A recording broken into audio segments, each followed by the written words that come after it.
Everyone, my name is Ananya Sharma और मैं अविरल क्लासेस टारगेट बैच 2018 से हूँ। Presently I am pursuing my MBBS from arm forces medical college Pune.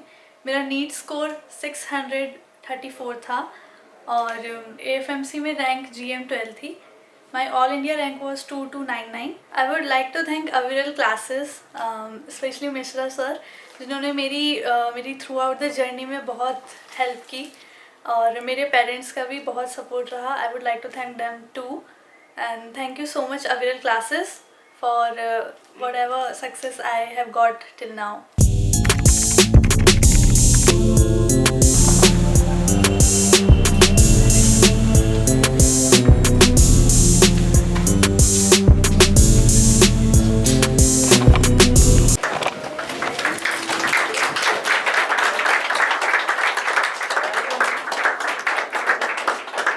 ये अनन्या है, आप लोगों को बताया था। अनन्या कितनी रैंक तुम्हारी AFMC में? 12 रैंक थी। ये हमारे यहाँ शायद हाईएस्ट थी उस टाइम 12 और मार्क्स भी तुम्हारे 620 थे, आई थिंक 634। देखो कम मैं आंक रहा हूँ तुमको। तो अनन्या है, आप लोग कुछ पूछ सकते हो। अनन्या, इनको थोड़ा बताओ, AFMC में ज़्यादा चार्म होता है पहाड़ों का, तुम्हें बताइए। और कुछ पागल होते हैं लेकिन सब थोड़े ढीले भी होते हैं। देखो क्वेश्चन बता रहा हूँ, गलत कर रहे हैं सब। और तो अभी तुम्हारा क्लास रूम हमने थोड़ा चेंज कर दिया, देख रही होगी।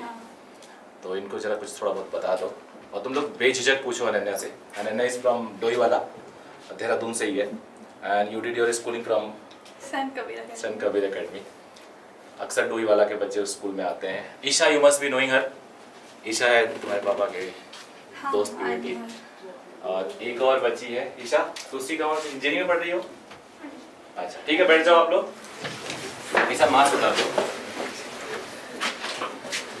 ईशा कह रहा हूँ अनन्या, तो पूछो तुम लोग अगर अनन्या से कुछ पूछना चाहते हो। अनन्या कुछ याद हो तुम बता दो, तब ये कंफर्टेबल होंगे, शुरू में पूछते नहीं है।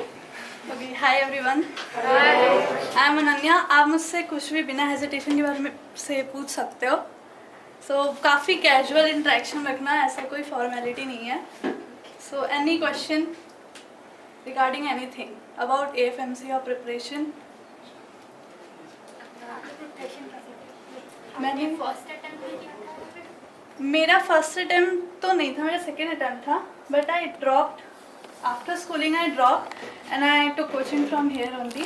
सो आफ्टर 12th मैंने जैसे कैजुअली एग्ज़ाम देते हैं विदाउट प्रिपरेशन, वैसे एग्ज़ाम दिया था नीट का। So that was my first attempt and I score 391 in that. So after that I took coaching. It was pre decided कि मुझे कोचिंग ही करनी है 12th के बाद, क्योंकि सेंट कबीर एकेडमी के पास कोई, जहाँ मैं पढ़ती थी वहाँ पे आसपास कोई कोचिंग नहीं थी अच्छी। और फिर अगर मैं स्कूलिंग के साथ कोचिंग करती देहरादून आके तो मेरे लिए बहुत हेक्टिक हो जाता। So that was pre decided कि आई विल डू 12th अच्छे से, just pure schooling, and then I take a drop. So I drop इधर से and then I give my second attempt. तो उसमें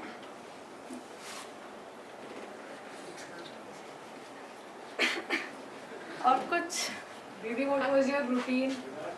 When were your classes and study time? Okay, so my routine was study, sleep, study, sleep. ठीक है, बीच में like twice a week मैं थोड़ी exercise कर लेती थी। और ऐसा नहीं है कि बस पढ़ना ही पढ़ना है, थोड़ा फन ऑब्वियसली होता था।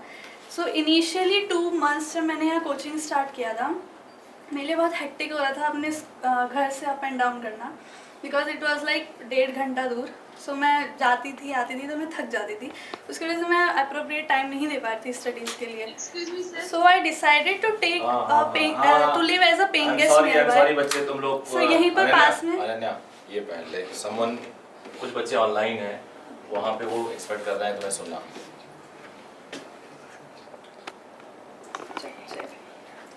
मुझे हेक्टिक हो रहा था आने जाने के लिए। So I decided to stay near by my coaching. So यही 15 minutes वॉकिंग डिस्टेंस में मेरा PG था। मैं वहाँ पे 10 months रही, वहाँ से मैं पैदल अप एंड डाउन करती थी। So that save me a lot of time. So यहाँ से कोचिंग करने के बाद मैं जाती थी वापस, फिर सोती थी 1 घंटा या 1.5 घंटा, उसके बाद पढ़ती थी। फिर शाम काफ़ी अच्छी होती है, बाहर जाने का मन करता है तो ऑब्वियसली बाहर घूमना, थोड़ा सा टहलना या फिर छत पे जाना होता था। फिर डिनर के बाद फिर से पढ़ना होता था, तो 12 या 1 बजे तक मैं पढ़ती थी। उसके बाद ऑब्वियसली स्लीप बहुत इंपॉर्टेंट है। You should not waste your time, because आपके लिए जो ये टाइम है ना, यू आर ऑल ड्रॉपर्स और प्रिपेयरिंग अभी फ्रेशली, तो आपके लिए टाइम बहुत इंपॉर्टेंट है। तो जितने भी डिस्ट्रैक्शन है you have to cut them out. वो डिस्ट्रैक्शन कुछ भी हो सकता है, that you have to get, खुद पहचानना कि वो डिस्ट्रैक्शन क्या है। अगर आपके लिए सोशल नेटवर्किंग साइट डिस्ट्रैक्शन है, जस्ट रिमूव इट, ठीक है। अगर आपके लिए मतलब ऐसा लग रहा है आपको कि आप गेमिंग वगैरह ज़्यादा कर रहे हैं, बाहर ज़्यादा घूम रहे हैं, तो रिड्यूस इट। ऐसा मैं कुछ ये नहीं कह रही हूँ कि आपको कोचिंग के टाइम पे या फिर प्रिपरेशन के टाइम पे बहुत बिल्कुल पैक होके रहना है, किसी से बात नहीं करनी, बस पढ़ते रहना, ऐसा कुछ नहीं है। पढ़ते रहोगे नहीं अच्छा कर पाओगे, क्योंकि बॉडी और ब्रेन को रिफ्रेशमेंट चाहिए होता है। तो उसके लिए आप एक्सरसाइज कर सकते हो, मेडिटेशन कर सकते हो, और ऐसे ही थोड़ा बहुत आउटिंग कर सकते हो, उसमें कोई वो नहीं है। तो मेरा शेड्यूल जो है वो ऐसा कुछ वो नहीं था कि मुझे 2 घंटे केमिस्ट्री पढ़नी है, फिर 2 घंटे बायोलॉजी पढ़नी है। जो मेरा मन करता था मैं वो पढ़ती थी। एंड वीकली आपके टेस्ट होते हैं अभी? हाँ, करने वाला हूँ। अभी तो फोर्टनाइटली डिसाइड किया था, अब वीकली करने वाला हूँ। तो वीकली जो टेस्ट होते हैं टेक देम सीरियसली, मतलब ऐसे मत जाने दो कि फाइनल्स में जब टेस्ट सीरीज होगी वो सीरियसली लेंगे। वीकली जो भी पढ़ाया जाता है उसी का टेस्ट आता है, तो वो वीकली प्रिपेयर करते रहो, don't take that lightly. Because मेरे साथ ऐसे स्टूडेंट्स थे जो उसके लिए नहीं प्रिपेयर करते थे। दे यूज्ड टू थिंक कि हम फाइनल में जो टेस्ट सीरीज होगी उसके टाइम पे जो है रिवीजन करेंगे, but don't do that, because the more you revise the better you will do. सब कुछ रिवीजन का खेल है, बायो में तो खासकर। So that. Does food also play some important role in the preparation? Food, Like healthy food? Healthy food तो हमेशा ही खाना चाहिए, not only during preparation. The thing is, ऐसा कुछ मेरी वो डाइट नहीं थी कि मैं यही खाऊंगी। मैं हर वीक यहाँ पे आनंदपुरी है, वहाँ जाके गुलाब जामुन और रबड़ी खाती थी हर वीक अपने टेस्ट के बाद। बुरा होता था चाहे ख़राब होता था। मुझे पेस्ट्रीज बहुत पसंद है, मैं वो रेगुलरली खाती थी। तो ऐसा कुछ नहीं है, जस्ट दैट फिजिकल या फिर अपना जो भी हेल्थ है वो बनाने के लिए आपको बाद में टाइम मिल जाएगा। अभी अच्छे से खाना खाओ, ऑब्वियसली हेल्दी खाना खाओगे तो डिजीजेस नहीं होंगे। सो अगर डिजीज़ हुआ तो तुम्हारा ही टाइम वेस्ट होगा। So don't fail in.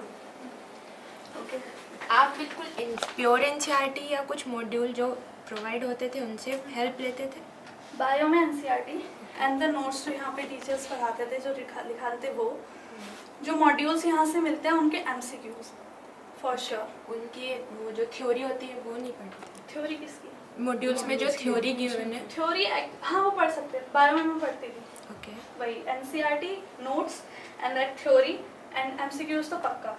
Physics में जो सर पढ़ाते हैं दैट इज सुपर्ब। सच्ची बोल रही हूँ, मैं कोई मक्खनबाजी नहीं कर रही हूँ, वो सर बहुत अच्छा पढ़ाते हैं फिजिक्स। तो सर के नोट्स और मॉड्यूल्स में जो एमसीक्यू दे रहते हैं, प्लस जो टेस्ट में आपके जो एमसीक्यूज आएंगे उनको सॉल्व करिएगा फिजिक्स के लिए। इससे ज़्यादा मैंने फिजिक्स में और कुछ किया नहीं था। एमसीक्यू सॉल्व करते थे ऐसा वो मैं वही कह रही हूँ, ऐसा कुछ वो नहीं है, मेरा फिक्स नहीं है। मेरा जो मन करता था मैं वो करती थी। बट हाँ, there should be a balance. ऐसा नहीं है कि आपका अगर फिजिक्स पढ़ने का मन ही नहीं कर रहा है तो आप उस हफ्ते फिजिक्स करोगे ही नहीं। You have to do that. But हाँ, ये है कि ठीक है 2 घंटे तुम्हारा बायो पढ़ने का मन करो तो बायो पढ़ लो, ऐसा कुछ हार्ड टू वो नहीं रखना है। आपने पूरा सिलेबस कवर किया था जब नीट? हाँ, पूरा syllabus। लास्ट तक हो जाएगा तुम्हारा अगर ढंग से करोगे। फिजिक्स को कैसे स्ट्रॉन्ग फिजिक्स को कैसे स्ट्रॉन्ग करना है?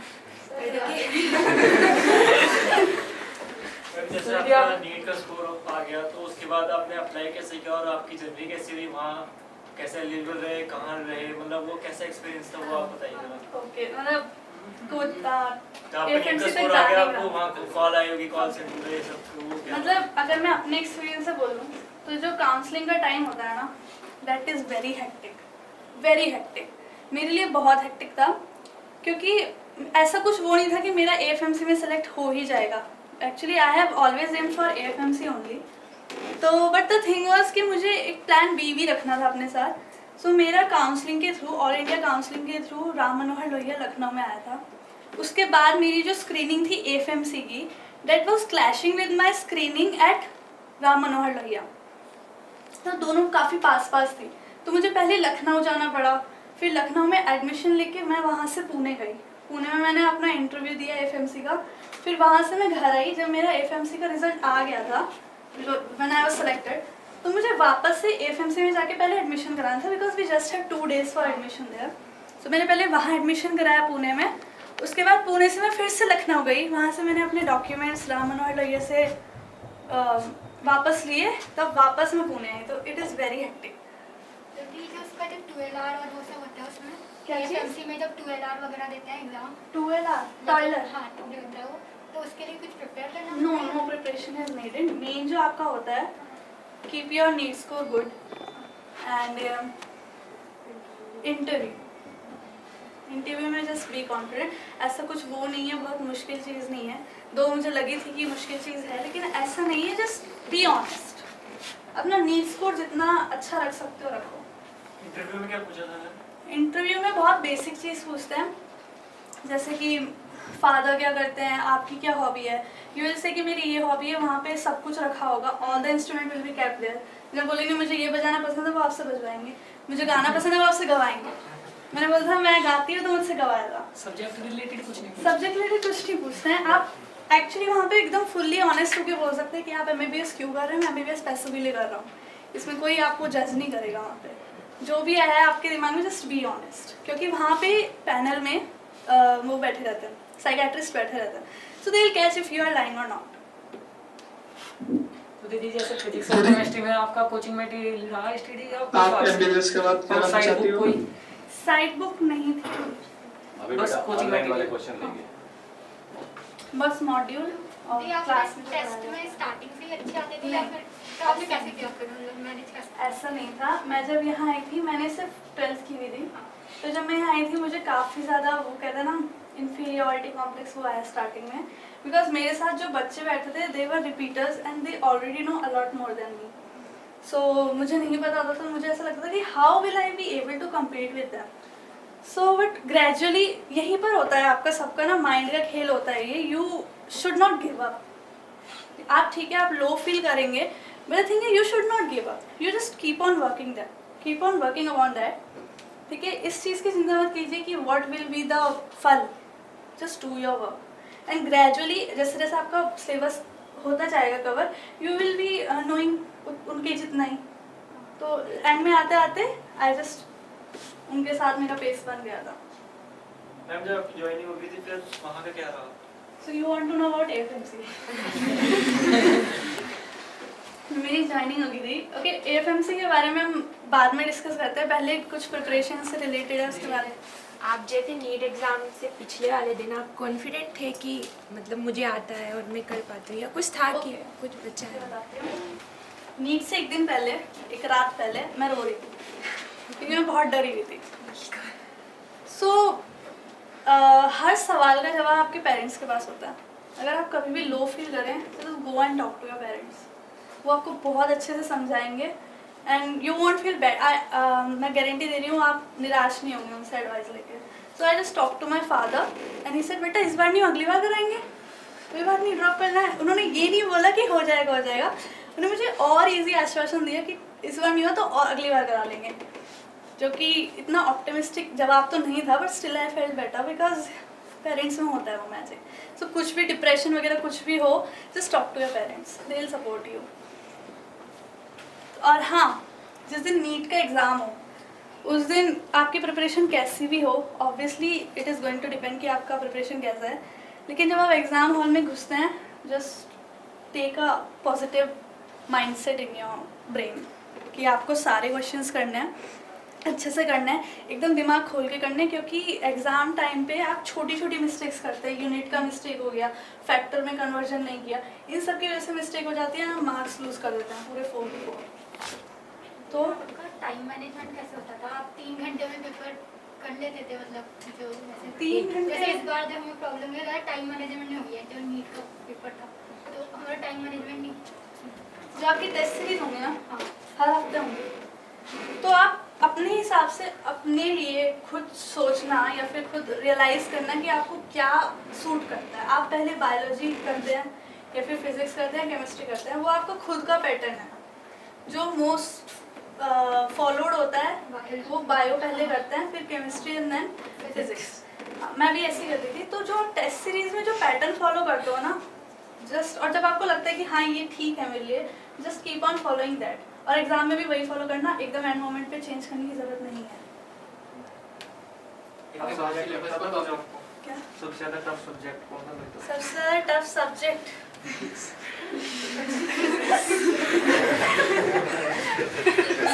मुझे कौन सी थी सर, वो काइनेटिक्स रोटेशन होगा। नहीं, Kinematics. Kinematics Kinematics. वो बहुत टफ अभी लगती चल थी। रहा है। तो सर के से थोड़ी आसान लगी। फिजिक्स केमिस्ट्री आपकी स्टार्टिंग से सही थी या स्टार्टिंग में कुछ प्रॉब्लम हुई? मेरी फिजिक्स 12th की अच्छी थी, क्योंकि मैंने स्कूल में अच्छे से पढ़ा था। बाकी मेरे ख्याल से सबके साथ ही होता है, जैसे ही आप 11th में जाते हैं तो फिजिक्स एकदम पता नहीं क्या आता है। मेरी 11th की फिजिक्स ऑलरेडी वीक थी, तो वो यहीं पर आके जितनी भी हुई है यहीं पर आके हुई है। बाकी 12th की अच्छी थी। और केमिस्ट्री में मेरा ऑर्गेनिक केमिस्ट्री बहुत वीक था, और मैं पागल हो जाती थी जब मैं ऑर्गेनिक केमिस्ट्री पढ़ती थी। मैं रोती थी, भाई मेरे से नहीं हो रही है। लेकिन but gradually it was one of the topic जो मुझे बहुत अच्छा लगा, because number of revision I did, यही है। बिकॉज जो टेस्ट सीरीज होंगी ना, सो जस्ट कीप ऑन आपने रिवाइजिंग। कितने बार तक कर दिया था रिवीजन लास्ट यार ये मोमेंट? तो याद नहीं है, बट हाँ मतलब एटलीस्ट 6-7 तो हुआ ही होगा। तुम्हारा भी हो जाएगा अगर तुम पढ़ लोगे। चलसी ना नीट का सिलेबस इतना वास्ट है तो एक साथ कंपाइल कैसे करोगे? जी आपको केमिस्ट्री से ज्यादा तो फिजिक्स लगती थी। आंसर दे दो मैं। हाँ, कंपाइल कैसे करें, मतलब सिलेबस बहुत बेटा बड़ा इसका है। आंसर दे देते थे ऑनलाइन वाले का, बिकॉज वो 2 बार पूछ चुके हैं। तो हाँ, हाँ, बाद में ही पकड़ लोगे इसको। आवाज आ रही है? हाँ आ रही तभी सुन हाँ, रहे मुझे फिजिक्स ज़्यादा टफ लगती थी। एज यूजुअल भी बोल दो। कंपाइल कैसे करना है? नीट का सिलेबस इतना ज्यादा है, मतलब एक साथ करते हैं तो डिफिकल्टी आती है उसमें। एक चैप्टर ऐसा लगता नहीं हुआ कि 11-12 एक साथ आती है, ठीक है, इसलिए कोचिंग होती है। एक साथ तो करना और भूल जाए। आप जैसे आज कुछ पढ़ाना होता है, आप घर से रिवाइज करके आते थे पहले? नहीं, इतना टाइम नहीं मिला मुझे, तो घर जाके उसको घर पढ़ना, जाके हाँ उसके कभी क्वेश्चन कभी बनाते कर भी थे? लेती थी। जैसे मैंने बोला ना, मेरा जो मन करता मैं पढ़ती थी। कभी कभी मुझे कोई टॉपिक अच्छा लगे तो मैंने पहले वो पढ़ लिया। और व्हाट इफ क्लास में समझ ना आए? क्लासेस समझना तो डाउट क्लासेस लगती हैं। ओके। Anything else? अगर 3-4 चैप्टर एक साथ हो जाते हैं उसके बाद टेस्ट वाले आने वाला होता है तो मतलब से एकदम से रिवाइज करने में उतना टाइम नहीं लगता। ऐसे है जेन्युइन क्वेश्चन इसका। अगर 3-4 चैप्टर हो जाता है, टेस्ट होने वाला होता है, इसका मतलब ये है कि आपने पहले के दिन वेस्ट किए हैं। नहीं मतलब अलग से क्वेश्चन भी करने होते तो एक साथ रिवाइज करने में, या उसकी शॉर्ट ट्रिक बना के करें। शॉर्ट ट्रिक न्यूमोनिक्स बना सकते हैं, बिल्कुल बना सकते हैं न्यूमोनिक्स। जैसे रिजल्ट हो गया ग्रेविटेशन में, जैसे किसी भी फॉर्मूले का है। हाँ, न्यूमोनिक्स फॉर्मूले का क्या बनाओगे? फॉर्मूला रट लो फिजिक्स में, क्योंकि आपको नीट में ऐसे क्वेश्चन करने होते हैं, नहीं तो आपका टाइम नहीं हो जाएगा। दीदी आप डेरिवेशन भी करते थे? डेरिवेशन फिजिक्स में ऐसा होता है कि मतलब ये पर्सनल उससे बोल रही हूँ, कभी कभी कोई जो है फॉर्मूला आप एकदम से रिकॉल नहीं कर पाते, उसके लिए आपको पूरी डेरिवेशन करनी पड़ती है। तो ठीक है, वो कभी कभी मैं भी करती थी। मैं नहीं फॉर्मूला मेरे को याद था तो मैं डिराइव करती थी। इसका तरीका जो मैंने निकाला था वो था, मैं अपनी वॉल्स पर फॉर्मूला चिपका देती थी, या वॉशरूम का जो लॉक है वहाँ पे कुछ चिपका दिया, बिकॉज वो मैं कंटिन्यूसली देखूंगी जब वॉशरूम जाऊंगी। तो डोर लॉक है वहाँ पे लगा दिया, स्विच बोर्ड है वहाँ पे लगा दिया। सो इस तरह से मैं करती थी। तो जो चीज़ आपको मेमोराइज नहीं हो रही है उसको अपने सामने रखो हमेशा। आपने प्रॉपर फिजिक्स की कैसे स्टडी की? मतलब जैसे यहाँ पे क्लास में पढ़ाया जाता है तो घर वहाँ पे जाकर घर पर कि पहले मैं जो आज पढ़ा है वो पढ़ लूँ, उसके बाद क्वेश्चंस कर लूँ, एनसीईआरटी कर लूँ, कैसे मतलब? ओके, तो फिजिक्स का ये होता है कि वन इज़ प्रैक्टिकल पार्ट जिसमें हम न्यूमेरिकल से करते हैं, and the other one is theoretical part. So it's up to you कि आप पहले किससे स्टार्ट करना चाहते हैं। मैं प्रीफर करती थी कि पहले थ्योरी क्लियर करूँ, उसके बाद न्यूमेरिकल्स लगाऊँ। तो न्यूमेरिकल्स के लिए आपकी एनसीईआरटी में भी कुछ एग्जाम्पल्स हैं, और मॉड्यूल्स में तो रहते ही रहते हैं। उसके बाद जो टेस्ट में आता है वो भी करना है। संडे को जो टेस्ट हो जाता है जाकर उसको सॉल्व किया करो रात को। आप साइड बुक से पढ़ते थे? साइड बुक से नहीं पढ़ती थी। तो आपने बस मॉड्यूल ही कवर किया? मैंने मॉड्यूल ही किया क्योंकि मेरा जो एम था वो एएफएमसी था, उसके लिए बस नीट करना था। तो ऐसा कुछ एम्स वगैरह मैंने मतलब सोचा दे देंगे, बट ऐसा कुछ वो नहीं था। तो इसलिए मैंने उस फिजिक्स अगर उस लेवल की करनी है तो सही हो जा सकता है। And what about chemistry? chemistry modules and NCERT and class notes. यदि वैसे अभी हमारा इतना सिलेबस कवर नहीं हुआ है, जब बाद में कवर हो जाएगा तो हम उसको साथ में रिवाइज करें या क्लास में जो पढ़ा रहे हैं वो भी पढ़ना है, तो वो आप मैनेज कैसे करती थी? यार मुझे मतलब जब तुम्हारा सारा सिलेबस हो जाएगा ना, मतलब मिड में पहुंच जाएंगे हम, बहुत सारे चैप्टर्स कवर हो जाएंगे, उन्हें रिवाइज कर कैसे करते थे? मतलब बैकलॉग नहीं, मेरे ख्याल से कोचिंग वाले अब वो बनाते हैं ना, सिलेबस वगैरह सब डिसाइडेड होता है। नहीं जैसे आज मिड में पहुंच चुका है, काफ़ी चैप्टर हाँ पीछे का भूल जाते हैं, मैं समझ रही हूँ। इसलिए लास्ट में जो टेस्ट सीरीज लगती हैं वो काफ़ी सारे टेस्ट एक साथ होता है, दैट इज योर टाइम, जिस टाइम पे आप बीच रिवीजन में हम ऐसे भी करते हैं, जैसे मान लो 5-5 टॉपिक हो गया और तुम 2-2 टॉपिक का टेस्ट कर रहे हो, तो आगे जाके हम 5 का इकट्ठे टेस्ट भी कर देते हैं, तो उसी बहाने रिवाइज हो जाता है। मिड आप 2 महीने बाद 3 महीने बाद ऐसे करते हैं। टेस्ट का सिलेबस दिया जाएगा, सो डू दैट सिलेबस।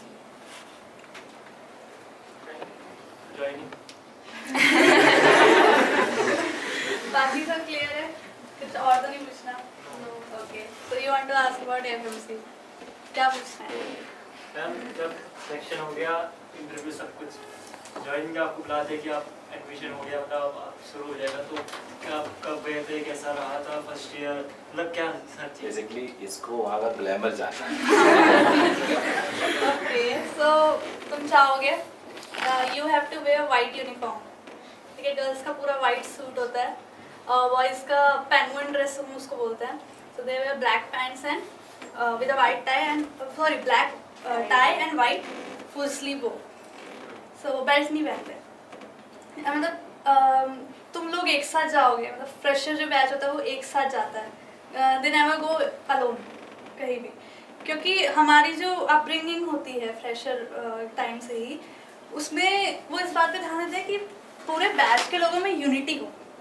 तो अगर किसी एक बच्चे की गलती होती है, so the entire batch gets the punishment because it promotes unity, ठीक है? तो जो बाकी बैचमेट्स हैं वो दूसरे की जो उस बच्चे की वो गलती करने से भी रोकेंगे एक दूसरे को।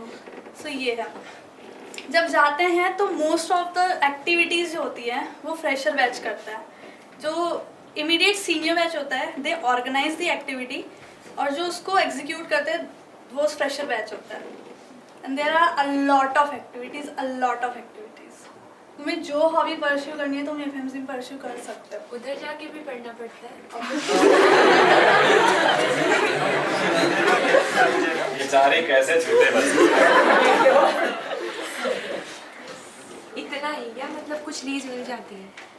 एक्चुअली जब एग्जाम सेशन आता है तो एफएमसी में सब पढ़ने लग जाता है, मतलब उससे पहले सब एक्टिविटीज बंद कर देते हैं। मतलब इतना हेक्टिक नहीं रहता जैसे अब हम बाहर घूमने जाने, इतना वो नहीं होता। हाँ, ऐसा नहीं। घूमने से और ट्रेनिंग कैसे हुई थी?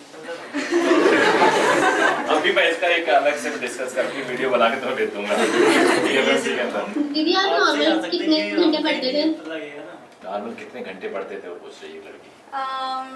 ऐसा कुछ नहीं है कि कितने घंटे पढ़ती थी, जब नींद आती थी तब सो जाती थी, बट हाँ ये रेगुलरली पढ़ना होता है and you should do a long duration sitting. मतलब अगर आप 1 घंटे बैठेंगे तो आप फोकस नहीं कर पाएंगे, क्योंकि बुक्स में जाने के लिए थोड़ा सा आपको टाइम चाहिए होता है, वार्म अप चाहिए होता है। तो अगर आप थोड़ी देर पढ़ेंगे फिर उठ जाएंगे तो वो रिटेन नहीं रह पाएगा।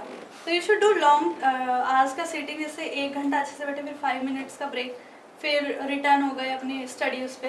तो इस तरह से, और अभी काम ही क्या है आप लोगों को, सिर्फ पढ़ना ही तो है, बिकॉज बस 1 ही साल है, स्ट्रगल कर लो, उसके बाद अच्छे से कॉलेज में रिवाइज करना। अभी एक बैच और है अनन्या को, उसमें भी ले जाना है, इसलिए आप वो बैच 1 बजे छूट जाएगा, तो आप लोग इसको अलाउ करो। बस एक चीज़ अनन्या और बता दो, वहाँ जाके क्या तुम लोग को सैलरी और ऑफिसर बन जाते हो? वहाँ जाते ही सैलरी और ऑफिसर नहीं होता। जब इंटर्नशिप होती है we get commissioned as officer in the 3 defense systems, that is Air Force, Navy and Army. So that is rank के हिसाब से वो होता है कि आपको क्या मिलता है, थोड़ा सा चॉइस के हिसाब से भी होता है। तो जब कमीशनड होते हैं, you are commissioned as army officer और नेवी ऑफिसर और एयरफोर्स ऑफिसर, तब इंटर्नशिप में आपको सैलरी मिलती है जो और कहीं नहीं मिलती। अब वो खुश हो गया।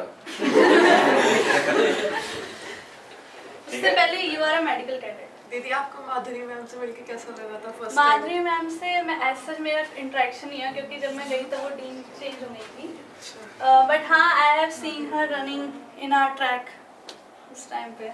माधुरी मैम कौन है? माधुरी मैम। हाँ मतलब इंटरव्यू वगैरह लेते हैं। अच्छा, यानी आप 12th के बाद आपका डिसाइडेड था कि यही करना है, और मतलब अगर ये वाला अटेम्प्ट ना होता तो फिर तो देखो मेरा राम मनोहर में हो गया था, सो मे बी मैं वहाँ चली जाती, बट हाँ अगर नहीं कोई अच्छा कॉलेज मिलता तो आई वुड हैव डेफिनेटली मतलब अगर गिवन वन मोर ट्राई। अगर हम ड्रॉप लेते हैं तो ऐसा तो नहीं है कि हम वेस्ट कर रहे हैं कुछ। नहीं। नहीं। वो तुम पे डिपेंड करता है, अगर तुमने टाइम वेस्ट किया तो it is obviously a waste, don't waste your time. 1 साल की बात है यार। आप घूमने जाते थे जैसे घूमने जाती थी हर टेस्ट के बाद, मैं खाती थी सड़क पे अकेले या फ्रेंड्स के मेरे फ्रेंड्स के साथ। ये ज़्यादा मत बताओ, ये घूमना वाला ले लेंगे। ये चालू बच्चे अपने हिसाब से अपने मटेरियल ले लेते हैं। ये घूमना भी बोला था रंजना ने तो मैं घूम लेती हूँ। ये नहीं सोचा कि रंजना ने ये भी बोला था पढ़ना खाना पढ़ना बस सोना। अब थोड़ा घूमना, थोड़ा हटा देंगे, बोले हाँ घूमना बोला था। ओवरऑल बता दो, अनन्या बहुत सिंसियर बच्ची थी and she was bright since beginning. ऐसा इसने भले ना बोला हो कि नहीं शुरू में आउट थी, she was bright since beginning. Yes, आप लास्ट के 1-2 महीने से बहुत तेजी से जंप किया और क्लास में कई और इससे बेटर परफॉर्मर हुआ करते थे उस टाइम, उनसे ये लीड ले गई, बहुत तेजी से लीड ले गई है। और इसका कोर ग्रुप अच्छा था, 5-6 बच्चे बहुत अच्छे परफॉर्मर थे, ये सब उसी के साथ रहते थे, इसका भी इनको फर्क पड़ा। तो ये एक खास बात थी अनन्या की, अनन्या ग्रो करती गई। जैसे क्या होता है बट हम लोग डिप करते हैं ना फिर ग्रो करते हैं, तो ये ऑलमोस्ट ग्रो करती रही। मतलब ये डिप नहीं की बहुत ज़्यादा कि एकदम नीचे चली गई हो फिर उठी हो। तो ये consistency is very important in any preparation and she was doing all. तो आप लोग पॉजिटिविटी इसको लो, बिकॉज क्या है ना, तुम्हारे पास डिस्ट्रैक्शन की ज़्यादा चांसेस है, इसके टाइम में कम था। हर टाइम हर ईयर डिस्ट्रैक्शन बढ़ रहे हैं। इनके टाइम में उतने यूट्यूब नहीं थे जितने आपके टाइम में, इनके टाइम में उतने व्हाट्सएप्स नहीं यूज़ होते थे जितने आज के टाइम में यूज़ हो रहे हैं। तो वो अब ज़्यादा बढ़ गया है, तो वो थोड़ा सा आपको और ज़्यादा मैनेज करना पड़ेगा। ठीक है, चले। Okay, thank you.